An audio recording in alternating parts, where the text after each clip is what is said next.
You're watching India Decides. Tonight we debate Rahul Gandhi's debut speech before corporate India. Is he confused or a visionary? Opinions have been pouring in this morning since Rahul Gandhi wrapped up his 1.5-hour address at a CII event in Delhi. And in the interests of journalistic neutrality, we have to say that the verdict is divided. Some were charmed by his hour-long tutorial on Indian political life, while others, most others, were left scratching their heads at the off-the-mark anecdotes, generalities and rambling flow. And soon after the speech ended, the predictable comparisons began between the Congress prince and the BJP's man who would or would not be king.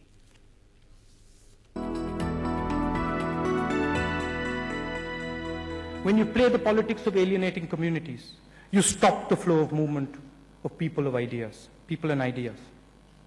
And when that happens, we all suffer. But for me, the biggest danger is excluding people. Excluding the poor, excluding the middle class, excluding the tribals, the Dalits. Anger, hatred and prejudice do not contribute to growth.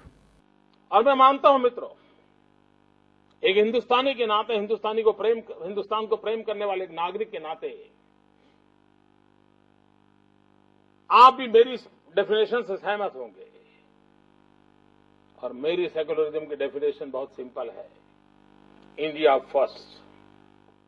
हम कोई भी निर्णय करें, कोई भी काम करें जिसमें भारत सर्वोपरि होना चाहिए, भारत की भलाई से नीचे कम कुछ नहीं होना चाहिए। अगर ये रहा तो सारा सेकुलरिज्म अपने आप हमारी रगों में दौड़ने लग जाएगा। The idea of the Congress party is that it should go harmoniously. Everybody should move together happily. There's a strong connection between harmony and growth. India has grown faster under the UPA because we have greatly lowered tensions between communities, made growth more inclusive, and fostered an environment of tolerance and harmony. सभी समस्याओं का समाधान development है। विकास के बिना कोई चारा नहीं मित्रों।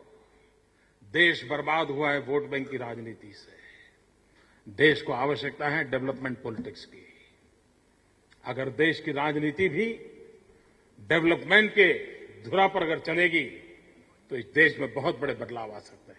You're going to have the one guy who's going to come and he's going to fix everything. He's going to come on a horse. That's the model. That's the Indian model. He's going to come on a horse. Sun's going to be in the background. There's 1 billion people waiting. He's coming in. And everything's going to be nice. No, it's not going to work like that. मित्रों, आज पूरे देश में, दुनिया में गुजरात के विकास यात्रा की चर्चा हो रही है। मैं जब गुड गवर्नेंस की चर्चा करता हूं तो मैं अपने मॉडल की बात करता हूं तो मैं कहता हूं P2G2, pro people good governance. You know, I got press guys asking me when you're getting married. Somebody else saying, boss, when you're going to be PM. Modi ji ने गुजरात का कर्ज तो चुका दिया है, अब हिंदुस्तान का कर्ज चुकाएं। So if the captains of industry to whom Rahul Gandhi's speech was addressed were expecting or were looking for even basic solutions to the pressing worries of the economy, then they might have to wait for another speech. Instead, Rahul spoke of all that must be done, more like an election manifesto, less the representative of a government that has ruled for 2 straight terms.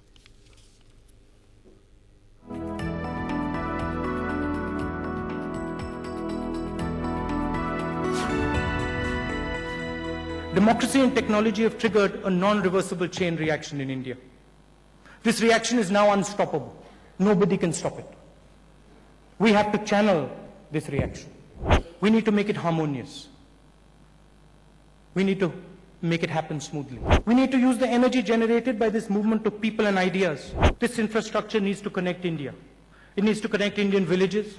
We have to provide the roads on which our dreams are paved. And these roads, they can't have potholes. They can't break down in 6 months. We have to provide the ports from which our ideas will set sail. We have to provide the electricity for our children that will light up their future. It is critical that the business environment for the creation of this dynamic infrastructure is stable and predictable. Together we must ensure that our knowledge, education and skills define the global standard. And if you're expecting Manmohan Singh ji or someone else to solve everything here. You're going to keep expecting it. So no single horseman for Rahul Gandhi. Joining me tonight to debate his debut speech, we have a packed panel. We're going to be joined very shortly by Milind Dera, who's the Minister of Shipping, Communications and Information Technology. I have with me here Meenakshi Lekhi, spokesperson of the BJP, Dr. Surjit Bhalla, MD of Oxus Fund Management, and also joining us is Siddharth Vajrajan, Bureau Chief of The Hindu. He joins us from Chennai. Pawan Verma, who's of course now advising Nitish Kumar, and also joined by MB Rajesh, who's a Lok Sabha MP of the CPM. Thanks very much indeed, all of you, for joining us. Meenakshi Lekhi, directly Rahul Gandhi, and we'll get into the merits of his speech in just a second once we have Milind, but he seemed to target Narendra Modi there when he said that it's not going to be a single one-horse charger who's going to come riding in and solve all of India's problems. You know, many things in his speech, of course, from the factual incorrection of million, billion and Rani ki Jhansi to Jhansi ki Rani. I'm not even going into that. Yes, okay, one can forgive minor lapses. No, these are not minor lapses. These are not. I mean, what does 1 billion mean? I think that's a basic thing when you're speaking to guys who own pretty many billions. Okay, we won't debate the minor bloopers at this point. So there were bloopers. You admit that. The second point which I'm trying to make is that a speech from a